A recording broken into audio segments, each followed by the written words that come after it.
I just want to buy coffee from the same farmer, from the same importers, and grow the volume that I buy from them and just give everybody in the chain stability. And it's very important to understand that in my mind, it's not just stability for the farmers, it's also stability for me.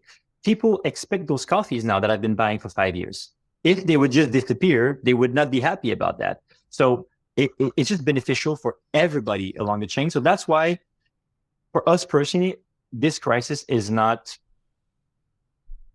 preventing us from doing anything. And because our margins are fine from the beginning, because we price our coffees accordingly. This episode is proudly brought to you by Mapper Forward's workshop. It's time to become a coffee consultant. Learn how to diversify your revenue streams and create freedom from your day job while saying goodbye to that alarm clock forever by becoming a consultant within the coffee industry or directly to consumers who have shifted towards home brewing and home roasting. Protect your income from challenging times in the coffee value chain by taking this course today. Go to mapperforward.coffee/workshops or click the link in the show notes for details. Welcome to the Daily Coffee Pro by Mapper Forward, friends. I'm your host, Lee Safar, and this is episode 2 of a 5-part series with David Rabbithole, and I'm calling him David Rabbithole because that's how we all know and love him. David, welcome back to the podcast. We're talking about running an independent, values-driven roastery in challenging times with a very specific emphasis on values-driven. Folks, I do want to remind you, if you're interested in signing up for our mastermind groups, please go ahead. People have started registering. There are only 10 spots available for each one. So I don't want people to miss out. Check the show notes for details. So in this episode, David, we're going to be talking about how you're experiencing the coffee crisis as a values-driven business owner. How are you experiencing it? I will start by saying something else first, Oh. is that I don't truly believe that the word crisis is adequate that much for what's happening right now with, I think when you say crisis, do you mean the C price being a little bit higher now and things like that? Or No. What do you mean by crisis? I think that's a fantastic question because when people see crisis, they often think that I'm talking about money. I'm not talking about money when I talk about crisis. I am talking about a multifaceted, layered crisis, and it's for different reasons across the supply chain. So for producers, the crisis is, again, multi-layered. They are experiencing challenges with actually growing coffee. They're experiencing issues with many decades of the kind of growing that has eroded the nutrients in the soil, killed the microbiome. There has been companies that have fucked with the seeds. So, the genetics are out of whack. There has been politics that's been added into the game, which has caused the price of fertilizers to go up. It has restricted the access to seed stock. That's one layer of that. Then we add to that the issues with climate change. Then we add to that, and we're still just talking about the producer here. We add to that the labor issues with because of another part of the crisis, which is the price. Because of such low prices, people have struggled to pay pickers well. And so because of that, pickers and owners have decided to migrate to the southern border. And those multifaceted issues, that's a crisis, and that's just at origin.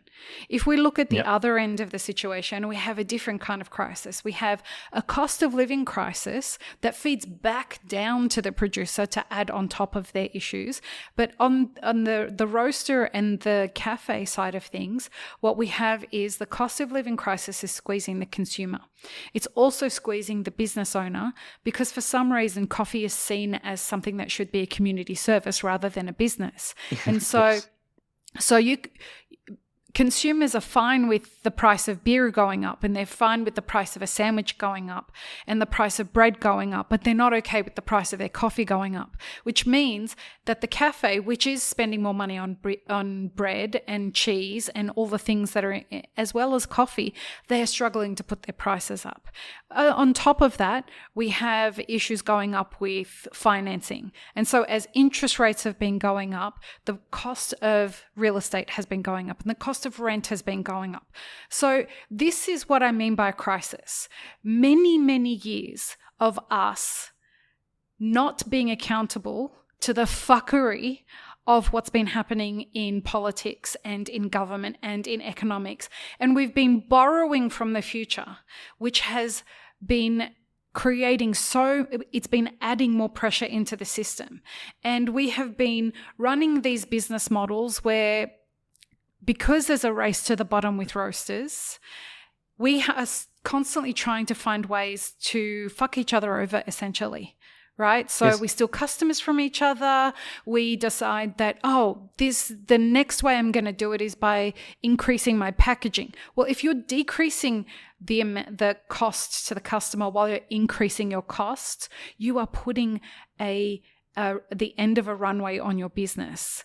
And this is creating more stress. So when I talk about crisis, for anyone who has been thinking that I'm just talking about the C market, you will notice all of that I just said, I still haven't even talked about the middle of the supply chain, which is really directly related to the crisis in the C market.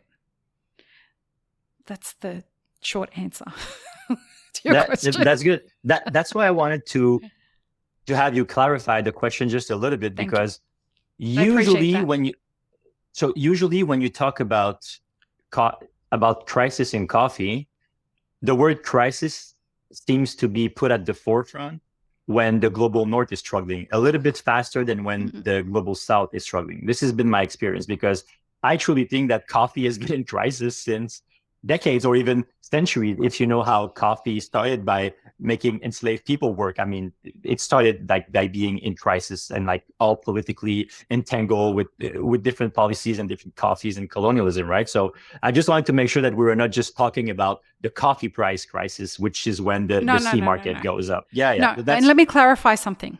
For the first time in the 7 years that this podcast has existed, the very first time, even though you say that this has been in crisis for a very long time, and I agree with you, but this past month, 3 coffee producers have approached me asking me to help them find a buyer for their farm.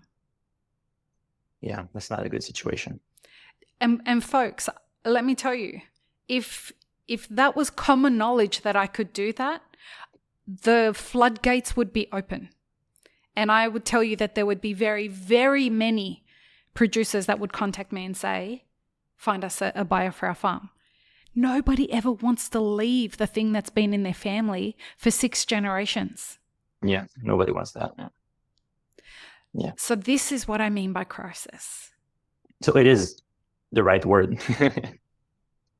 I'm a very intentional communicator, as you may have guessed. That is good. I just need this to clarify. But how does this crisis is affecting me and my business? I would say since we've started to focus on values within the first year of us being in operation, it's not that big of an issue for us right now. I'm not talking about the crisis is not happening like you described it. I'm talking just for our business, just purely on are our customers okay with the price that we set, with what's been happening with it? This we are not experiencing it because for example, we decided within the first 10 months of running the business, after buying a couple of higher volume lots that were way cheaper. We're talking about end of 2018. So you could find a ethical coffee for $1.90 landed US, Isn't that wild? That's not, this feels like it was ages ago, but it's literally 6.5 years ago. So it's really crazy to think about that. But we realized that not only would our coffee offerings would be the copy paste that I hate so much that I mentioned in the first episode, is that I didn't see a future in it. no pun intended. We talk about the future of coffee prior to that. So no pun intended. That was literally just like, didn't see myself trying to buy coffee from Brazil, build all my business of buying 2/3 of my menu being Brazilian coffees. And by the way, it's not Brazil. It's not because it's Brazil. It's just because they have so much coffee and they dictate so much of the price, right? I have nothing against Brazilian. Like I enjoy a lot of Brazilian coffees, but I just didn't see how I could be values oriented and also not be able to enact my values if the market price would just skyrocket, for example. It just didn't compute at all in my mind. And the thing that we decided right then was just, let's not do this. We're going to go completely different for every single coffee that we buy. So we've been focusing a lot on emerging origins, and also even for our main blenders and wholesale coffees. So for a little bit, we had a bunch of coffees from China that was really good, very different, but still a profile that people like. But it was closer to $3 at the same period where you could find those $1.80 Brazil. And we didn't like doing this money-wise. Like, it was not a great feeling to say, you know what we should do? We should have our margins by 40%. This is what it's like. It's too easy running a business the first year. Let's just go straight in there. But we both agreed, my business partner, Sophie, and I, we both agreed that we didn't want to do this. Oh, the coffee is too expensive. No one do. So we just early on, which I think is the key. If you're already ordering 10 containers of cheaper coffees yearly, and all of your business and your wholesale and your cafe operations are based on those margins, it's really hard to reverse that trend. Because if you would just stop buying that coffee and buy a coffee that's $1 more per pound, your business would probably go under because it's so high volume. So the key was to start from the beginning or close to the beginning, because now we just put our prices according to what we needed to survive. And we basically decided, we're going to run a business that way. And if we can't connect with people, then we're just going to do something else, because we didn't want to be part of this game of buying cheaper coffees and always haggling for price. And when one origin gets more expensive, you sneak in another origin that's a bit. So there would be no commitment and there would be no continuity, which are the main two concepts that I mentioned in the first episode when it comes to coffee buying. I just want to buy coffee from the same farmer, from the same importers, and grow the volume that I buy from them and just give everybody in the chain stability. And it's very important to understand that in my mind, it's not just stability for the farmers, it's also stability for me. People expect those coffees now that I've been buying for 5 years. If they would just disappear, they would not be happy about that. So it's just beneficial for everybody along the chain. So that's why for us personally, this crisis is not preventing us from doing anything. And because our margins are fine from the beginning, because we price our coffees accordingly for what we would pay for the green coffee, it also puts us in a situation where we can keep doing that even as the price grows, because our customers are also accustomed to that. They will just be, okay, they increase the price of the coffee a little bit. Let's see why. And then we explain why, we explain the situation, we're very transparent about it, and usually nothing happens and we don't lose customers, we don't lose wholesale. So the coffee crisis, as I experience it here in the global north, is not really affecting me, but that's important to know that this started in the first year of the business. If I was buying half my volume cheaper now, I would be in crisis right now. Help people understand that. It would not be a good situation. Okay, so help people understand that. Simply that, I'll say that I understand that if you base your business on those cheaper coffees that are more related to the market price, C market price, I understand that you cannot just drop those 10 containers instantly and buy coffee that's going to cost 50% more. I understand that your business would tank. I get that. But I think there are steps that you can take even if you're there, which is to slowly reduce those coffees and try to find another coffee to slowly replace it. So if you have 10 containers at that price point, try to start with one container where you will try to make that container fit in another menu. But the problem with this is that it's not as simple as that, because also now your customers are accustomed to that price. So now this is always coming back to values. It's going to be harder to make your customer change how they view your company And chances are they will go and buy another brand of coffee if your coffee becomes too more expensive, because now you made sure that your customers are more price oriented than they are values oriented. And if you start that way, this trend is very hard to change. So as early as possible in your business, you got to take some risk and just try to put a message out there that's going to be a bit different, and just literally pay more for coffee. And I don't say pay more for coffee like just buy more expensive spot coffee. I just say pay more for coffee in a way that you can verify that the farmer received that goddamn money. The way I mean by paying more for coffee. Because the slogan... Go ahead. Go ahead. Because the slogan "pay more for coffee" is just like saying something like "tax the rich."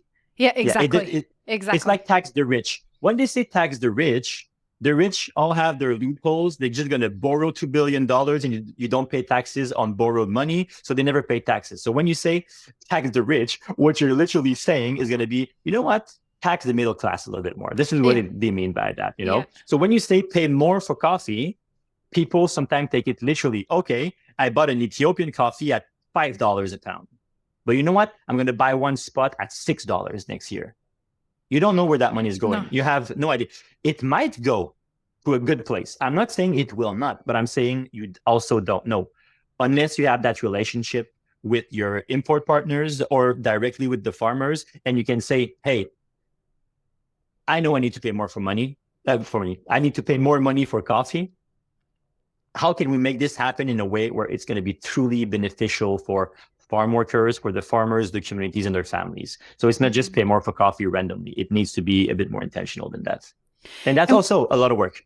It is. And what this is called, folks, is having a buying philosophy. So if you want to understand how to start to structure your values, having a buying philosophy is really important. It's important to understand who you will and won't buy from, why you will and won't buy from them, and what does it mean when you say that your values are aligned with the people that you're buying from. Exactly what values are they? So is it that you're not going to buy from people who don't tell you how much they're paying the producer? Is it that you are going to only work with a producer that exports and imports their own coffee? So your buying philosophy is so important when you're establishing a business, because when we end up in situations like what we're in right now, and I'm not really sure that people understand what 2025 is going to look like for the coffee industry. The coffee supply chain is, folks, it's more than 150 days that Brazil hasn't had rain. We are recording this on the 12th of September. Brazil hasn't had rain. Half of Colombia is in drought as well. And half of Brazil is burning down. The whole of Cerrado is in Brazil is on fire. I'm not sure that people understand that the majority of the largest producers in the world of coffee are in serious trouble. And if Brazil doesn't get rain within the next couple of weeks, it's already negatively affecting next year's harvest. If it doesn't get rain in the next couple of weeks, we are super fucked. Whether you're buying cheap coffee or you're buying expensive coffee, but particularly if you're buying cheap coffee, you are now competing with people who own their farms, the Nestle's and the Unilevers and all of those businesses, the Starbuckses and the Dunkin' Donuts. These people have forward contracted for 5 years. That's where the commitments are. And if you listened to the series with Judy Gaines, where we're talking about certified stocks, you know, why is somebody, as the supply goes down, the C market goes through the roof, who's going to blame a producer that sends all of their coffee to the certified stocks for the C market when they're going to get $3.30, $3.50 for a coffee that's commercial grade? Why are they going to give you their specialty coffee? If you haven't built a relationship with them over years, what the fuck do they care? Why should they care? That we don't deserve for them to care after the way that they've been treated over the last few decades. I agree with you. Rant over. I It feels good, right? well, Let it hey, out. I have the luxury and the privilege of being able to have these rants regularly on this podcast, but producers don't, which is why I keep driving this home, is because we, as I said in the series with Camilla, we need to stop assuming that coffee producers are going to continue to carry this load.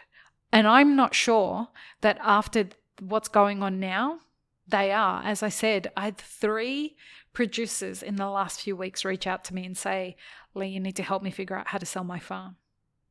I expect there's going to be a lot more because of this. I think so too. And it's like you said, if the C price ever reaches $3 something, right? Why would, on commodity levels, why would you people produce care about specialty? Why would you buy all this fertilizer when you know you can just grow whatever, put the overripe, the ripe, and green cherries in a basket and get $3? Like there would be no incentive unless, like you said, you built a relationship with the farmers. And this is a nice story about coffees that we've been buying for 5 years from Yunnan in China. So the farm is called Weiben, and the market in China is exploding, right? So it's getting easier and easier for them to sell the coffee internally and for a lot of money. But I've been talking with the Chiang Kai, which is the farm manager for the Weiben group, and he loves selling coffee to me because his goal is to show his excellence and the excellence of Chinese coffee to the world too. So he doesn't want to sell to commodity traders in China. So he's telling me, I also understand that I could sell this coffee for more money in China, but I still would like for you to take as much as you can at a certain price point, because it fits my mission and it also fits my goal. And I love those coffees, and a consumer loves those coffees. So what we did is we knew we could sell this coffee internally for X price. We knew we paid Y price the year before, and we just talked like 2 humans, nobody exerting power over one another, and we agreed on a price that was really close to the middle, because he was happy with that because it's part of his goals, and I was happy with that because I was very honest, and I said, at this price point I can buy this many bags. I never said I'm not going to buy the coffee, but I was honest in how much coffee I could move at that price point. So we find a price point that could maximize volume and both of our happiness and both of our business goals, so that's how you should be doing. And now, coffee crisis or not, I know that I can always message Chiang Kai and we can talk and we can figure it out, and I can have that coffee unless there's something catastrophic that would happen with trade routes or with drought, like whatever the case may be. But like if everything is relatively normal, then I will get that coffee because I have a relationship. So that was the key word. And we're going to deep dive more into that, the impact of price and how it leads decision making in the next episode, folks. So please join us for that. Peace, love, and peanut butter. Have an amazing rest of your day. I really hope you enjoyed this episode, friends. Please don't forget to show us some love by subscribing, liking, commenting, and most of all, sharing this podcast with your friends. Check the show notes for links, including our sponsors and our Patreon. And stay tuned for more great conversations on the Daily Coffee Pro by Mapper Forward.